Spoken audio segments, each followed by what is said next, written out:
بسم اللہ الرحمن الرحیم۔ السلام علیکم۔ امید ہے آپ لوگ خیریت سے ہوں گے۔ ایک وقت تھا جب ہم لوگ مل جل کر رہتے تھے اور گھروں میں برکت تھی اور آپس میں اتفاق تھا، پیار تھا، محبت تھی۔ مگر اب آہستہ آہستہ وہ دور آ رہا ہے کہ گھروں میں برکت بھی ختم ہو رہی ہے اور پیار، محبت، رشتے، ان کی کوئی پہچان نہیں رہی۔ آج اسی کے بارے میں آپ کو میں بتاؤں گی کہ فیملی سسٹم کیوں ختم ہوتا جا رہا ہے پاکستان میں۔ پاکستان میں فیملی سسٹم کا زوال۔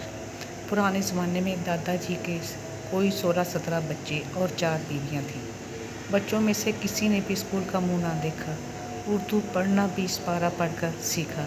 جس نے بھی سیکھا، بچے سر اٹھاتے تو فصلوں اور کھیتوں میں دھکیل دیے جاتے۔ جو گائے دوسرے گاؤں سے جفتی کرا لاتا وہ پرائمری پاس کر لیتا، وہ میٹرک پاس کر لیتا، جو ہل کی ہتھی پکڑ لیتا، جو کسی مل میں ملازم ہو جاتا وہ ایم اے کر لیتا۔ یوں والدین کا خرچہ کچھ نہیں تھا، منافع ہی منافع تھا۔ لہٰذا والدین کبھی فرسٹریشن کا شکار ہو کر بچوں کی ماں بہن ایک نہیں کرتے تھے۔ راوی چین ہی چین لکھتا تھا، بچے کی مونچھیں بھیگتی یا مسیں پھوٹتی تو اسی حویلی میں سے ایک کڑی پکڑ کر اس کے ساتھ بیاہ دی جاتی اور 4 پائی اور پانی کی بالٹی چھت پر چڑھا دی جاتی۔ شادیاں عموماً 16 یا 17 سال کا لڑکا اور 14 سال کی لڑکی کے کر دی جاتی تھی۔ سارے دیہات کا تقریباً یہی رواج ہوتا تھا۔ والدین میں سکھی تھے، بچے ایک منہ اور 2 ہاتھ لے کر آتے تھے۔ بچے 10 بھی ہوں تو مونگ پھلی بھی چن کر لاتے تو بھی اپنی اپنی اس دن کی روٹی خود کما کر شام کو گھر آ جاتے تھے۔ نہ زیور بکتا تھا، نہ ایجنٹوں کا دھوکہ تھا، نہ نادرا کے دھکے تھے، نہ والدین کے کوسنے تھے اور نہ اولاد کا ڈپریشن تھا۔ سالوں میں بھی کوئی معاشی خودکشی نہیں ہوتی تھی۔ جو سال میں ایک آدھ کیس آتا وہ بھی عشق کی ناکامی کے سبب ہی ہوتا تھا۔ فرسٹریشن دونوں نسلوں میں نہیں تھی۔ پھر دور تبدیل ہوا، منگلا نے کشمیریوں کو لندن پہنچایا تو باقی علاقوں نے بھی انگڑائی لی۔ لوگوں نے زمینیں بیچی، زیور بیچے اور بچوں کو ایران کے راستے یونان اور دبئی کی طرف روانہ کیا گیا۔ کچھ پہنچے، کچھ راستے میں ہی خواہشات کے جنگل میں مر کھپ گئے۔ جو پہنچے ان کا حال اے ٹی ایم یا ووکیشن کارڈ کا سا تھا۔ وہ کما کر بھیجتے گئے اور کوشش کی کہ ان کی اولاد پڑھ لکھ جائے اور کسی اچھے جاب پر لگ جائے۔ تعلیم میں مقابلہ بازی شروع ہوئی، کیونکہ انڈیا کے لوگ پڑھے لکھے تھے، وہ آفس جاب میں لگتے جبکہ پاکستانی نچلے درجے کے کام کرتے تھے۔ دیہات میں بجلی آئی تو ڈالرز کو بھی لائی اور دیگر بجلی کا سامان بھی امپورٹ ہوا۔ والدین مشین کی طرح کما کر اولاد پر لگاتے چلے گئے اور اپنی جوانی اور اس سے متعلق جذبات کو قربان کر دیا۔ والد 4 سال بعد ملک کا چکر لگاتے، وہ بھی 1 ماہ کے لیے مہمان کے طور پر آتے۔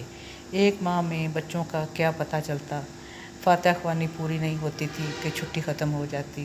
سہولیات ملیں تو بچے بگڑتے چلے گئے اور والدہ چھپاتی چلی گئی اور مرد اندھا دھند 16 گھنٹے کام کر کے کما کر گھر بھیجتے چلے گئے۔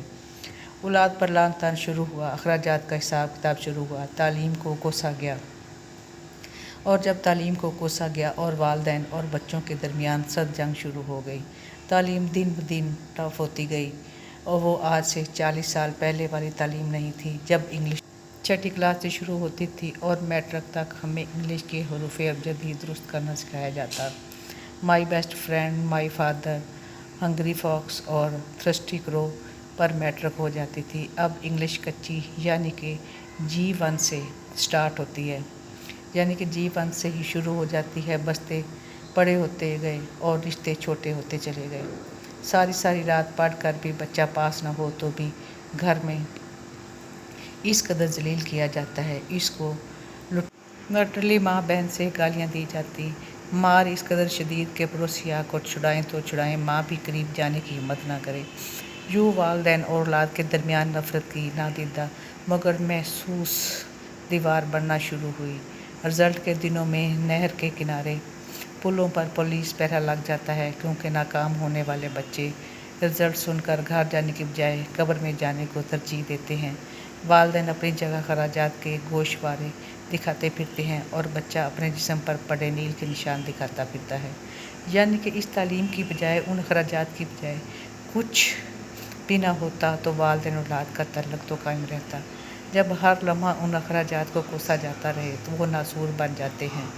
एक औरत बैरून मुल्क से आई तो गांव की एक गरीब औरत के लिए एक सूट लेकर आई और उसको कहा कि आप ये सिला कर पहन लें, मगर उस औरत ने शायद वो सूट अपनी बेटी को दे दिया होगा।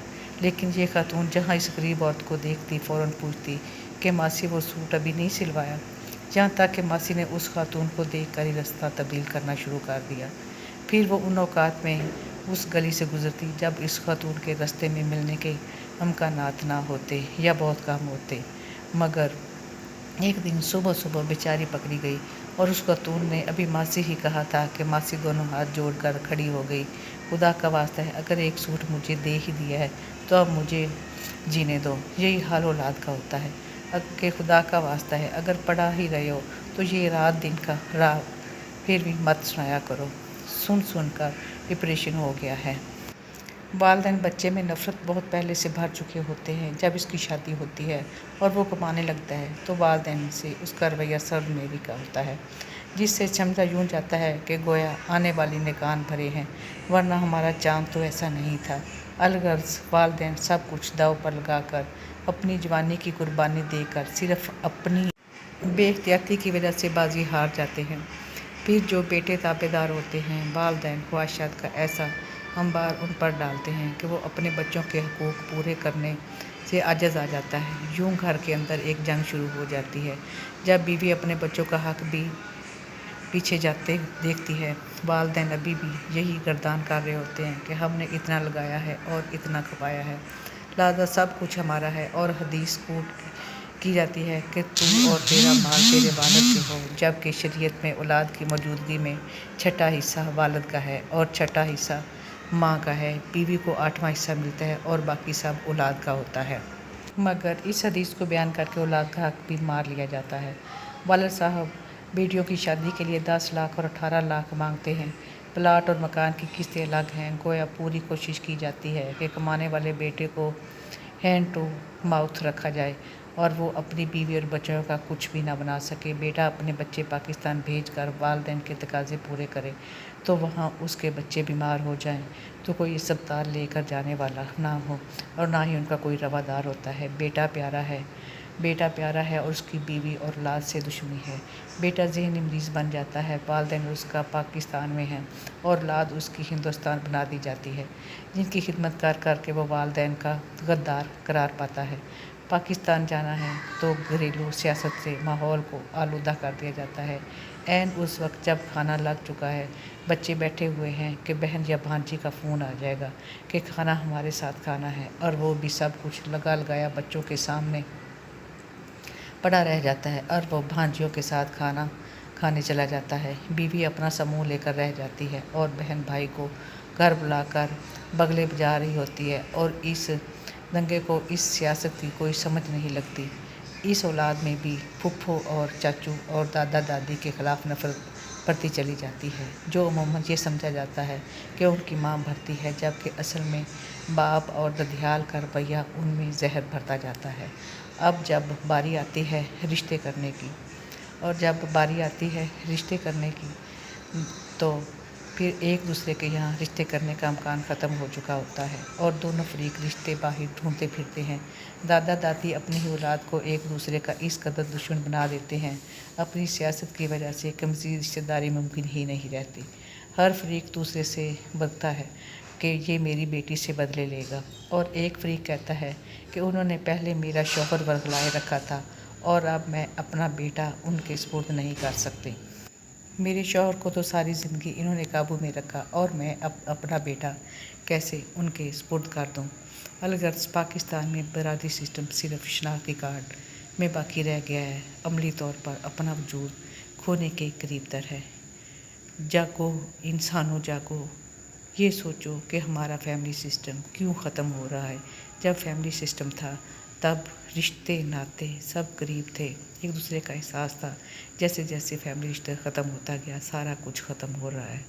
सास को बहू को बेटी बनाना चाहिए, बहू को ساس کو ماں بنانا چاہیے، تو ہی یہ سسٹم ہمارا چل سکتا ہے۔ اپنا خیال رکھیے گا، فی امان اللہ۔